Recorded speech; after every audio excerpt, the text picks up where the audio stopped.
Hey guys, it's Ben the Coin Geek at Old Pueblo Coin with a new purchase video. So go ahead and fire up some popcorn. Go get some more cheese curds, get some chips and queso, throw another shrimp on the bobby, whatever it is, wherever you are, whatever you enjoy. We're gonna have fun with some stuff here. And just to let you know, these things, I apologize in advance if I have things that are not really necessarily priced properly. I just got to get this stuff filmed for you, and so some things I'll have a price on, others maybe not so much. And in the meantime, we'll enjoy the show. I just got back from Colorado Springs, and boy, am I nice and warm now back in the desert here. But Colorado Springs was fun, and most of these things I picked up there. There's other things that showed up at the shop while I was gone, so some of the things I haven't had a chance to fully research. And this guy here is one of my favorite views of the Queen. Now, she looks a lot better. Victoria, Younghead Victoria, she looks a lot better, I think, on a gold sovereign, but this is a lovely copper coin, bronze coin that has that nice blue tone to it. PCGS MS63, and that is about a $200 type coin, but lovely, lovely. And actually, I'm going to go ahead and grab a couple of bigger items here because they take a lot of space, so I want to try to free up some space off of my shelf here that usually I don't worry about. I'm going to start. This is some very, very interesting looking documentations. I'm going to 0.5 right now and zoom out. And so I just want you to see the totality of this. It's a little bit smaller than a piece of paper that you would normally see. You can see this is kind of like a standard looking sheet size piece of paper. And stuff like this I think is just awesome. I would, if I had a library, it would be a library of nothing but like documents instead of books. And right away we'll look at this crest here, and whenever you see the llama, you can almost always assume or it's going to be Peru, maybe even an alpaca. Casa de Moneda. And so I don't know exactly what this is, but you can really get an idea for it is a instrument of probably of debt and repayment. Esta Valle, not an IA. And it's cool because it's dated February 26th of 1830 and due April 21st. And here we go, the director of the House of Money, and there is, that's Lima. So super, super cool document. Probably has a watermark to it. Now I'm thinking about that. Maybe there's not a watermark to it. But anyways, 1830s, cool piece of paper. I actually have two of these, and these are going to be about $160. They're just a couple of serial numbers apart, 4645 and 4622 on these guys, the Casa de Moneda. The only thing that would make this really sexier is if Antonio Banderas was reading it for you, but I'm not going to do that to you. We're going to get on with some more fun coins. Speaking of coins that I don't know what I paid for, this is funny. 1950 Denver Mint. I have kind of a joke with Greg and Melissa at Front Range Coin. Thanks guys for letting me set up with you or just bunker down at your place. Beautiful nickel. This is an MS66 1950 Denver Mint. But my running joke with them is that I can't afford any of their coins, and so when I get to their table, I always say, "What's your cheapest coin?" And then we look for and find the cheapest coin that they have. By the way, this is awfully close to full steps. I'm just looking at the steps right there. But a lovely looking nickel overall. And I think this is probably in that $40 price point, maybe a little bit more than that. But I love the look. For those of you who are doing nickels, you can know how hard it is to come by a really nice looking nickel. Not always an easy thing. One of my favorite years for Morgans, 1892. Usually people are looking at 1893, 4, and 5. I consider 1892 just to be kind of a sneaky tough year, especially for this Philadelphia coin. For anyone who's putting a set together, it seems like we don't see them as frequently as they are expensive, if that makes sense. So, it's a type of coin that whenever I see one uncirculated, I always think that it's going to be, a couple grand or more. And so I'm always kind of surprised when a coin like this is less than $1,000. Nice MS63 coin. I'd sticker that, whatever that means. but that'll be probably just south of 1,000 on that. But really a lovely example with really clean open fields. You know, it is an MS63, so you have your contact marks and chatter, but overall not anything that is going to be distracting. And of course, the reverse of the coin is lovely. You do have some contact marks, of course, scattered. None of them are large until you put a 10 power loop on them, and then, you know, you've got the Grand Canyon, but 10 power loops are a bit much sometimes, shall we say. All right, next up, who is this guy? All right, so this coin I really like. This was a 1936, still is a 1936, Mercury dime, and this is in that post rattler holder. Is that a Gen 2.1 or 2.2 or whatever? So that the rattler itself is all then encased by another holder, so it still looks like a rattler, but it's got the outer rim that's like on top of it. MS65 full band. I always like the ones that look like they've got the dot matrix pixel printing on them. Usually those coins are high quality. This coin I thought was a really nice quality coin, and something that is going to be about $125 on this guy, but just a very pretty coin. Lovely ladies. All right, what do we got next here? Okay, sometimes I just take a flyer on something that I see and I think that's got to be cool. This Japanese coin, year 4, I think is what it is. M4 1871. It's a 5 sen, SEN, and you know, you've got that cool sun logo on the back with the lotus flower and the other flowers and wreath. Very pretty coin. And this is going to be about a $300 coin. Nice mint state coin. A little bit of toning to it. Nothing outrageous on that coin to get it to a lower grade, but overall good looking eye appeal on that guy. So this is one of those coins I picked up just because I didn't really know what it was. And coins that are from the 19th century that I'm not familiar with, I tend to buy if they're not too outrageous.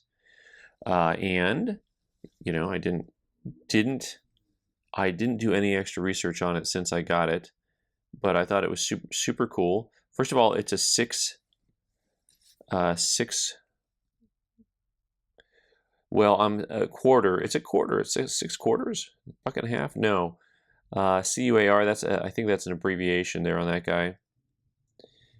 The Principe de Cat, and then it's like the die itself was shattered here, so you've got these lines. That was the other reason I liked the coin. It was like, oh man, it almost looks like one of those emergency issues. So this is going to be probably close to $200. 1841 Spain 6 quarts, Catalonia AU55 brown, and I don't know if it's an emergency issue or not, but it looks and feels like an emergency issue.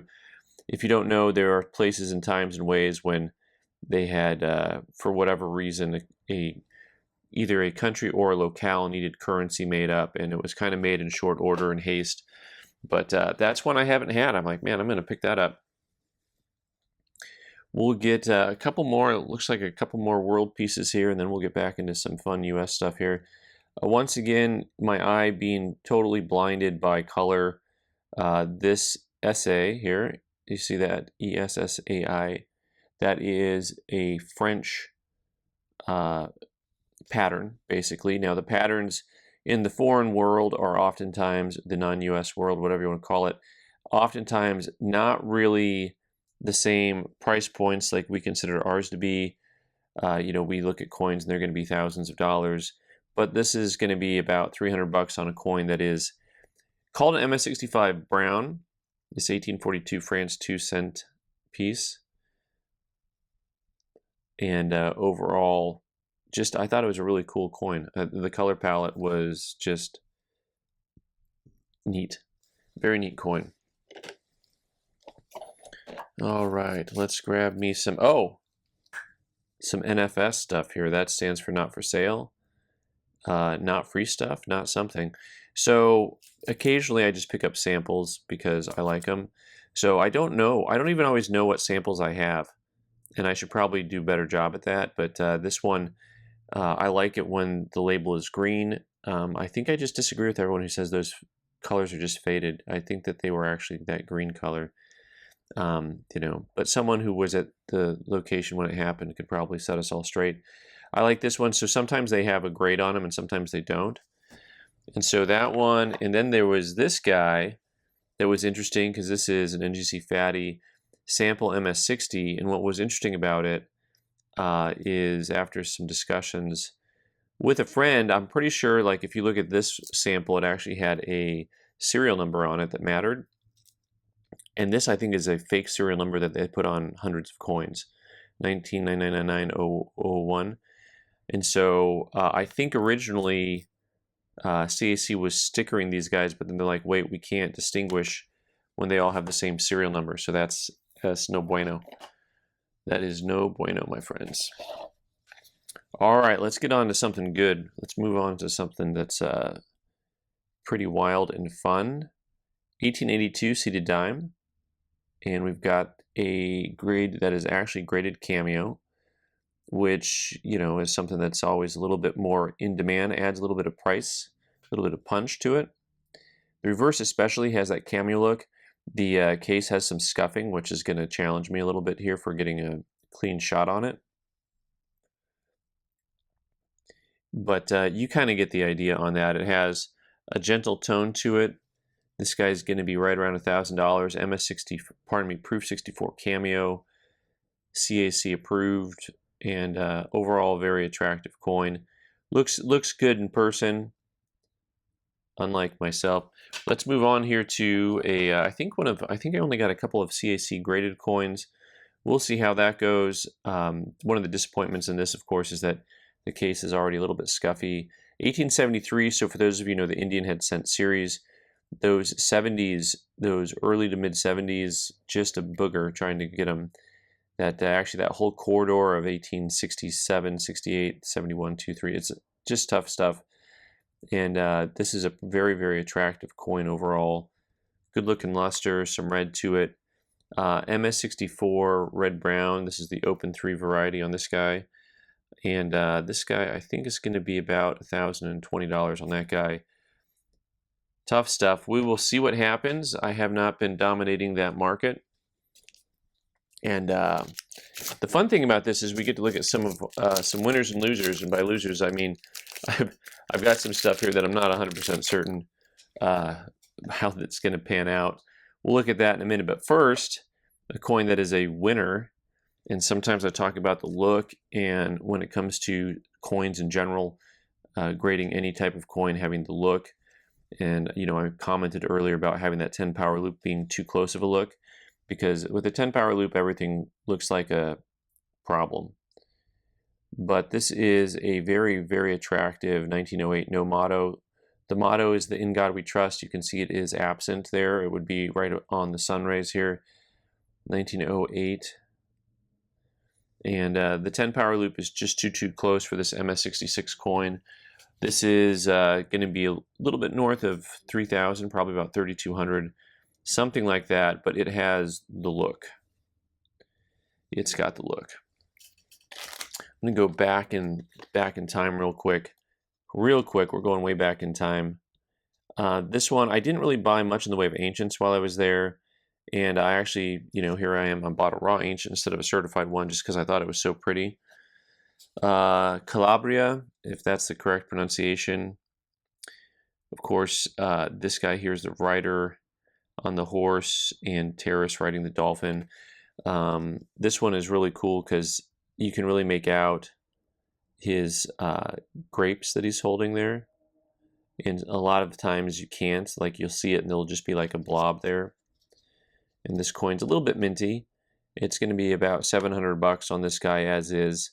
If no one hops on it, we'll probably go ahead and end up getting it certified. But it really has a little bit of mint luster still on it. And, you know, I call it a nice extra fine coin. Lovely, lovely. Y'all know what a puffin is? Anybody heard of a puffin? So these are an issue from the 60s. And the original puffin coin was from the 20s. Puffins and half puffins. and kind of a cool series here. I'm going to sell them as a series. And these are, I believe, what's the name of the book? There's an Odd and Curious book, not the Odd and Curious book. There's another book about coins that aren't really necessarily coins. Like these weren't actual legal tender, a half puffin and a half puffin, but they are in the book. See, that's the KM number on there. And so you've got these in both bronze and in a nickel brass alloy. And so this set of 4 coins, which I found super intriguing, love me some puffin action, is going to be about $700 for the 4 coins. So, you know, I don't know if I got to my mistake or not yet, because that, who knows, maybe that's a mistake. I'm just having fun here. All right, 82cc, and we're going to see the CC, but also you can get this guy definitely has that PL action, got the PL designation and everything, MS65 PL, so that guy's going to be about an $800 coin on that guy. If for someone who's just kind of putting together a really nice CC set, or you just wanted one example of a nice Carson City coin, and you didn't want to have to buy, you know, you wanted to avoid the rare dates, but you wanted something that's super attractive, this one might hit the list for you. Might make it happen.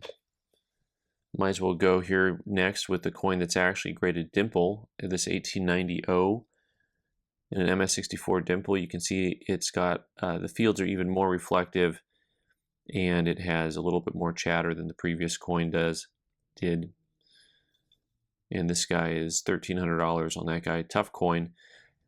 Dimple collectors are a special breed, you guys. They really are picky, and they're trying to put together. When I think of registry sets, I always think of the guys that I've known that have done dimples for decades. There's like before. It seems like before registry sets were a thing, they were a thing. All right, 1878 7-tail feather. This is the reverse of 79. So it has the convex chest instead of the concave chest on the eagle. Kind of like a mule type coin. Graded MS64. This one is kicking around. I think I got it marked there at 700. I don't see these very often. The 78 reverses 79s, especially nicer grade. In lower grades, sometimes we see them.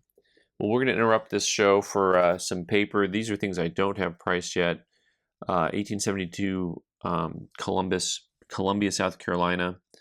Revenue bond script, so it was something that was used to raise revenue. And here you've got, I don't know what the scene is on this guy. That one, we've got someone looks like they're begging for mercy. But very pretty piece. These larger banknotes, which I didn't do research on, but I have to show them to you just because, you know, we've got people out there that are absolutely impatiently demanding more paper currency. And that is almost what my beard looks like right now. This is a Rhode Island 1860s Bank of America note, and this is a remainder, which means, of course, it is not signed. The signature would be down here. But most of these notes here are probably going to be in the $100 to $200 range, I'd imagine, just based on, I don't see anything. This one is uniface. I don't see anything here that's jumping out as super rare. And then there's things that I know are relatively common. You get the Canal Bank from Louisiana. These ones are a little bit more common. There you got some seafaring themes, of course, if you have Louisiana. That makes sense. I was going to say that's the Furies there, but of course, I don't think the Furies are supposed to represent the harvest and industry and medicine like those guys look like they do. This note is also a remainder, also unsigned, and nice of him to write remainder right on there for us. 2 more notes, and then we'll get on to our regularly scheduled program here. XA blocks, sometimes, so people actually collect these by the block combination. And so I'm curious to see if the XA block is a tougher block on there. Also, 40, wow. That looks like a pretty tough grade. Oh boy, this is a tough time to start teaching people how to grade, but it actually has a very heavy vertical fold and then the horizontal wrinkles. So, but the note itself, if you just saw the front of that note, you'd think it was uncirculated. By the way, if you want to buy nice notes that are in VF to XF, gorgeous eye appeal stuff that's out there. All right. So I'm going to say Passaic, New Jersey, and you guys can correct me on that. I don't know this guy at all, so, and I have never been to New Jersey. There you go. Now you know the rest of the story. All right, let's see what else is here. I got lots of stuff. I better start speeding up. Have you guys seen a Prooflike gold piece that actually got the Prooflike designation? I mean, I think I probably sent stuff in. You can see this has a lot of chatter on it, as most Prooflike coins do. You can see a lot of the little scattered chatter. So MS61 Prooflike,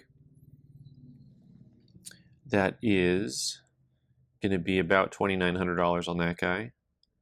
But neat looking coin. You know, we don't see a whole lot of Prooflike gold kind of flowing through the shop. I also wanted to make sure that I bought, when I was at the show, I bought some stuff that's just kind of like not that expensive, but just kind of like happy pretty coins for all price points. I thought this coin was pretty cool looking. In an old fatty, this is a Proof 68 red and really lovely looking Lincoln cent.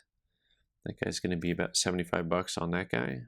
The fatties are the thicker holders that the coins used to come in for a while. Going the opposite direction, this is actually the thin holder. This is from like the late 90s. 1964 Kennedy. This is a Proof 68. And this is a coin that's going to be about 45 bucks on that guy. I don't really have a game plan necessarily when I go out at shows, but I always just try to bring back coins that I think have a nice look to them. This 1948 Philly MS65 quarter I thought was really, really attractive. And so this guy is going to be, I think I had him priced about 32 bucks on that guy. So like I said, I wanted to make sure that I'm bringing back all kinds of stuff, not just expensive stuff. This 1954S, boy, this reminds me of some coins I owned. Just really super high luster underneath that mottled toning. Reminds me of some stuff that I had that was in some old brown the manila envelopes. But those San Francisco coins just have incredible luster from the 50s and 40s. Just that look is so cool. So, and this guy's going to be about 30 bucks, MS66. You know, it's a pretty coin for 30 bucks, right? Oh, let's talk about some possible mistakes. All right, one more coin that's in that same kind of genre first. This coin. So this coin's interesting because, you know, I don't know, you know, there's a lot of splitting hairs when you get to the really high grade on coins. I have, and currently in my inventory, some MS68 Mercury dimes. This thing is graded MS67, and it's just stunning. 45S, and I think this guy was about $140 on that guy. So very, very cool piece. All right, let's talk about Ben's crazy stuff he did. So I'm not really much in a toner market, but I've learned enough to hurt myself. And so this coin here is expensive, and this coin here is a coin that, from what I can tell in the marketplace, based on everything I've seen, they tend to trade at $1,500 range-ish when you've got that look to it. You know, it's graded MS64.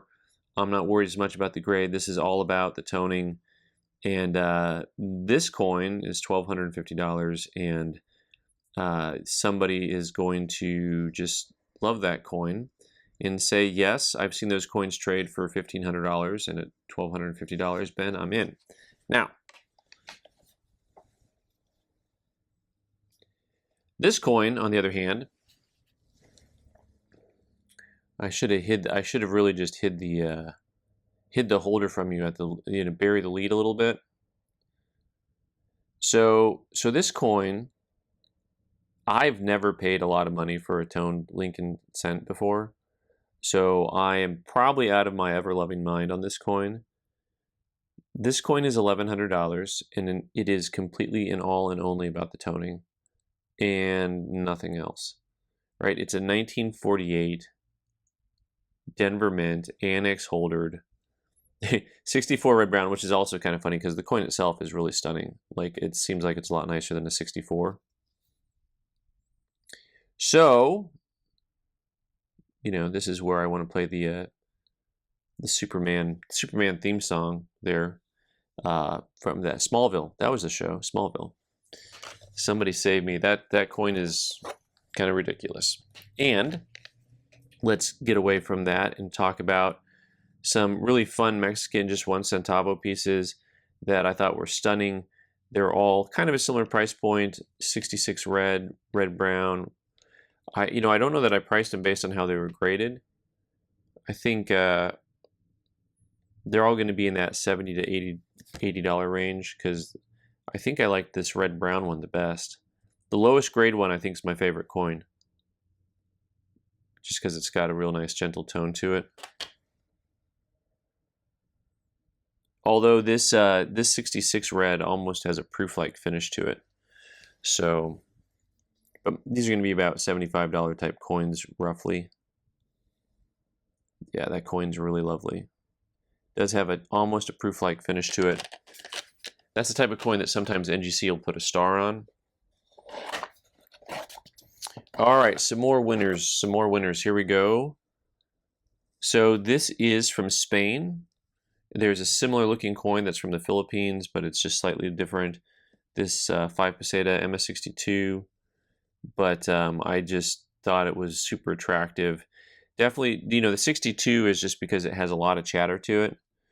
That mark there is not chatter. There's just a couple darker marks that look like they're almost just embedded in the metal, but then you'll see a lot of the little, hits on the coin. But a lot of these coins come with a little bit of a proof-like finish to them, like that. But the color on this one was really cool. And so this guy here is going to be probably just a little bit under $500. We're going to get a premium on that guy just because of, it's the eye appeal. The eye appeal, the eye appeal, the eye appeal. And I appeal to you guys to enjoy this next coin. 1908, Philadelphia, Barber quarter. You guys tell me the grade on this. Just stunning coin. It's funny because, Barber quarters are they're one of those coins that the lower grade coins don't do much for me. And then the uncirculated coins, though, you look at and you're like, yeah, that's how we do it. So this coin is MS64 CAC approved, and I think I had it priced at $550. Just a stunning looking piece. All right, next up we've got a Sevilla, this 1590 Spain to Escudo. This piece, interesting coin. I've owned it before. They have called this coin AU Details Cleaned. It's a silly moniker on there. All the world dealers that I showed this to thought, the coin should not be labeled cleaned.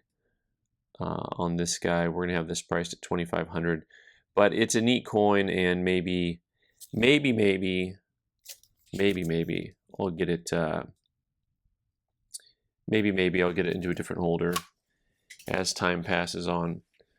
All right, so this is a really cool piece. Charles the First, 1625, and talk about something you don't see often. You got the double X on there for the 20. I think that denomination is called it's a unit, but I think it's a 20 shilling. I think is the denomination on that. Forgive me if I'm misspeaking. I've been just going at it here this morning, and after a while I forget some things. But very cool piece. These are very thin, and you can see how you've got that strike area over here is just a little softer on the left-hand side than the right. Really cool piece. This guy we're gonna have priced at about 3,800 on that guy. XF40 graded coin, and a very neat piece. Type of coin that like a lot of coins from the time period, you usually see either like low end, damaged, cleaned, or uncirculated. So there's nice middle grade. It's kind of like a tougher US coin that you just don't see that often. 1891 Carson City MS63, not graded PL. I mean, the obverse looks PL, the reverse doesn't. Has a very interesting gentle tone to it.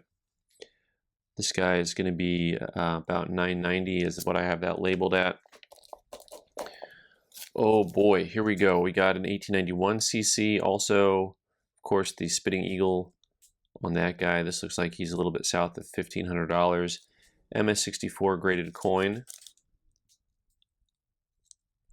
Lovely for anyone who's putting together that set. Those are tougher coins. Those are really hard to get in GSA holders.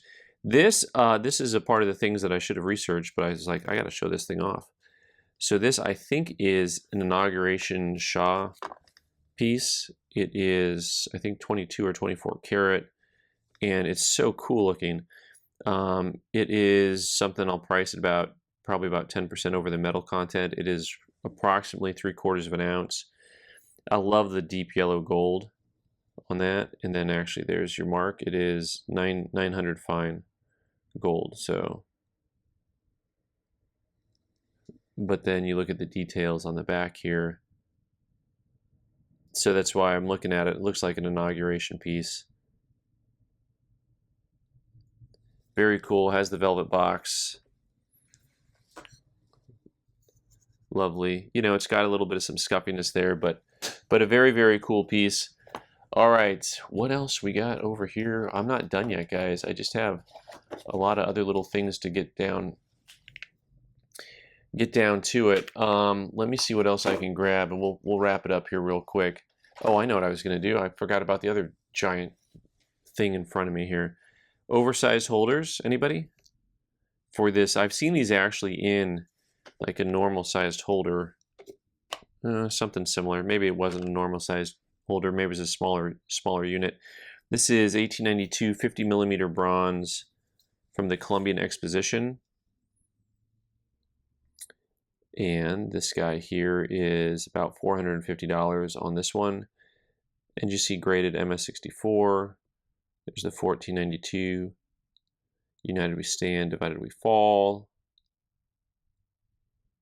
Lots and lots of work. Here we go at the 400th anniversary. Discovery of America. The American people in honor of. Yep. So MS64 on that one. Pretty cool piece, taking up some space. And I have a second one here. 1892, another same size. This one's closer to like $200 on this guy. But the work on these is really cool. This is an MS63 brown. The maps and the maps. So I self-edit sometimes, but not always. But also, I'm laughing at the design with him and his maps because I think that, you know, the guy thought he was hitting India. What are we talking about right now? So, you know, someday there'll be like things of me and it'll be like, no, you just don't ever praise me because I didn't know what the heck I was doing.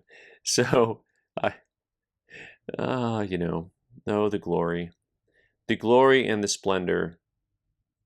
And that looks like they're probably holding their hands out over the White City in Chicago. I'd imagine what that's for. All right, let me see if I have anything else to show off to you here before we get done and doneer. I think that's going to be it for now because I need to get to work. But thanks so much for watching, guys. I'm Ben the Coin Geek. You can subscribe by clicking on the owl button in the corner and watch more videos on the right side of the screen. Thanks.